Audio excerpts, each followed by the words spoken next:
Thank you for joining us. I'm Karen Larson. I'm Brian Sanders. The family of a Tulsa woman stabbed to death this week opens up about the mother and grandmother who was loved by those who knew her. Reporter Brian Miller spoke tonight with one of the victim's sons in a story you'll see only on 2 Works for You. Flowers and a lone candle sit in front of Michelle Cole's apartment near Brady in Maine.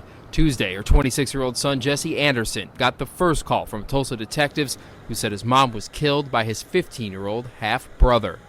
When you hear something like that, you definitely go into a state of shock. I was very shocked. I immediately started going to work in my head, thinking about the arrangements and stuff. It didn't really hit me until I was packing to come to Tulsa. Anderson is the middle of 3 boys. Here's a picture of him and his older brother with their mom. The boys share the same mother. Michelle was well loved in this community and walked from her apartment right around the corner to her job just down the street in Hey Mambo, where she became well known in this community. Long-lasting friendships that ended up, being a huge source of support for us now, actually. He says for the most part, his brother only showed typical teenage behavior.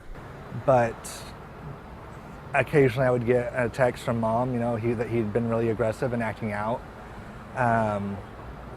In August, he did destroy a part of the living room, which is what initially had him put in, a behavioral treatment facility. His brother had been out now for a couple of weeks.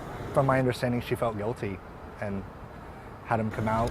Anderson says his brother was taking medication for mental illness, but recently ran out of his pills. I believe that if he had his medication, this wouldn't have happened. Now, the family seeking justice for not only Michelle, but the young man accused of killing her. In Tulsa, Brian Miller, 2 Works for You.